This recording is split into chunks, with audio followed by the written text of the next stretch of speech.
What's up, Meekin unit? So Kingdom Chapter 809 came out, and it was an awesome chapter, almost entirely due to one character that was the dramatic focus for this chapter, which was of course Chin's very own great General To. This chapter also sets up one interesting possibility that I'll be talking about later in the video, but it is quite exciting and can take this Han campaign in a direction I would have never predicted. Overall though, the character writing in this chapter I really enjoyed, and especially in To's conversation with Nanyo's newest governor, Gokyo. To begin with, let's recap real quick. Before the Han campaign was officially underway, a strategy needed to be formed first. This is where we bore witness to To and Kyokai's grand strategy for taking the city of Nanyo, and it worked flawlessly. Here comes the very first issue. Who would have thought that instead of us having problems with the previously assumed inevitable fight against General Kuokan or Hakio Koku, the first issue would actually be internal civil warfare. It would have been much easier if Ryuan was simply caught in the crossfire and brushed off as a collateral result of warfare. But To and Kyokai's strategy working too flawlessly has led to the issue of now wondering what to do with Nanyo's benevolent lord. This then brings us to today. Chin has sent an official by the name of Gokyo to govern Nanyo, and therein lies the current issue. Gokyo wants Ryuan dead, but to everyone's surprise, To does not want it, even going as far as threatening anyone that would try. So now we're wondering exactly why. Why is To trying so hard to keep an enemy lord alive? Why won't he burn down all the Han flags? The first thing I'd like to talk about are the differences in opinion between Gokyo, a government official, and To, the highest ranked military commander, bar Chief of Military Affairs. On one hand, Gokyo wants to execute Ryuan because this is a typical action, this being eliminating any forms of possible rebellion, and in this case, eliminating the lord of an enemy state whose city we just captured is quite obvious. On the other hand, To wants to keep Ryuan alive, which surprisingly is actually the more interesting and unexpected decision. If we were to put aside any bias we have for To, Gokyo is the one making the more rational decision. As a result, there now exist two highly differing opinions, but neither is necessarily wrong. So the conversation now shifts to figuring out whether or not a crime was actually committed. To argues that there were no war crimes since the castle was handed over without bloodshed, while Gokyo argues that the war crime was Ryuan sending all able soldiers and Nanyo's food supplies to the capital of Shinte. Moreover, Gokyo brings up the point that winning the battle is only half the work. From there, officials have the responsibility of reining in the newly acquired territory, and this means stamping out any flames of rebellion, especially someone as beloved as Ryuan, since this love makes him an even greater threat. Conversely, it is exactly because Ryuan is so beloved that To wants to keep him alive, not because of him directly, but because of what he represents for the city of Nanyo. To believes that Nanyo is special, that it will be one of the cornerstones of China after it is unified, and since there is no Nanyo without Ryuan, it is important that he remains alive. What does this mean? How will Nanyo be a cornerstone? Besides being one of the first major cities that Chin conquers, To brings up a great point. Nanyo will be the very first time Chin has not used military might to conquer a city, but rather, here both cultures of Chin and Han will be unified, and will be the prime example for all of Han to see. And it doesn't stop there. If To gets what he wants, this will also be the prime example for all of China to bear witness. Furthermore, To is trying to take the first steps in building the culture that Sei wants to lay out for the whole of China. Heeding King Shou's words said to Oki, who then said it to Sei, one should not seek to oppress those they conquer, but rather treat them with the same love as their subjects. In other words, the people of Chin. Therefore, the attempted culture here is not one that would slay a major lord that handed over their city without bloodshed. Though, the chapter ends not knowing who is correct. Instead, we are left wondering who holds the greater power as we await the messenger from Kanyo. Is it the civil official Gokyo or the military commander To? Additionally, as noted by Rokiomi, RIP, Shoheikun didn't say anything initially when it came to how to deal with this type of situation, so it is currently being left to the discretion of these two clashing individuals, which ties in perfectly to the intriguing theme that To brought up. As one of the 6 great generals of Chin, we all know already that each of these generals have complete freedom of war, but what To brings up that we didn't think about is the responsibility of war. This meaning after warring their way through land, what the way of life is now going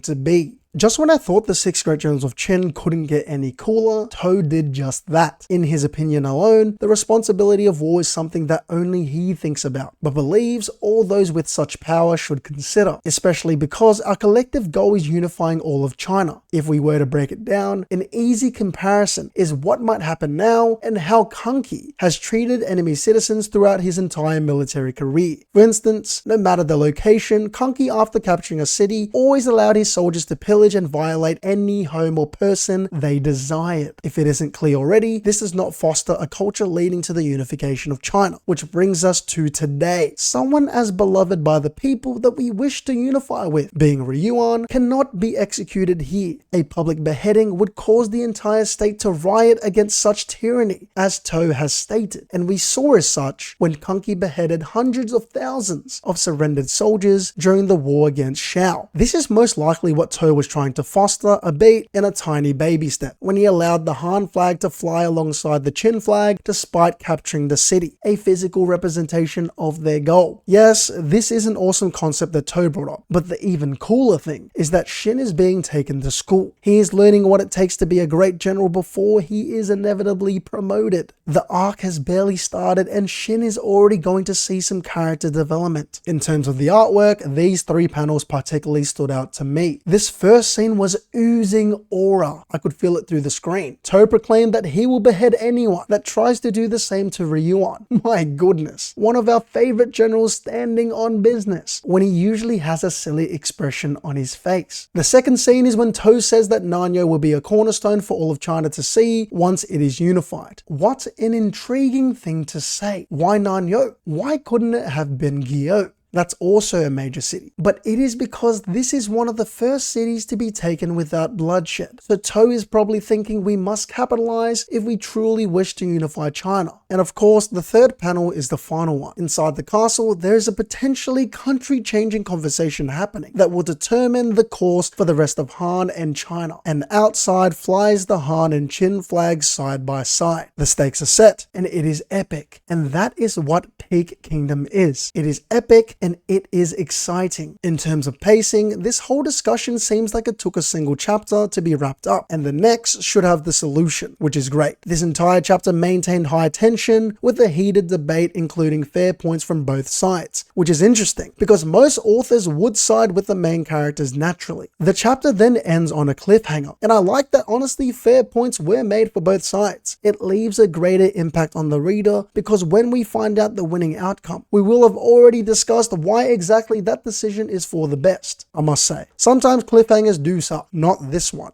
Ultimately, I personally think there is a large enough emphasis on the responsibility of war by Tow that I would lean towards him coming out on top over Gokyo. It just makes more sense as it's the decision that aligns more with Sei's dream of unifying all of China. Right now, all of China is spectating this battle, so whatever happens here, the treatment of Nanyo will echo across all of Han and China and be remembered for all time. In addition, this only reinforces the idea that Shin will become great general worthy by the end of this arc. His instinctual abilities and martial prowess aren't the only things that matter. Intelligence isn't strategic ability alone. Here, Shin is learning what it means to be a model great general from someone that learnt from the best. Did you enjoy this video? Check out my other videos. Be sure to subscribe and ring the bell to stay updated on my latest videos.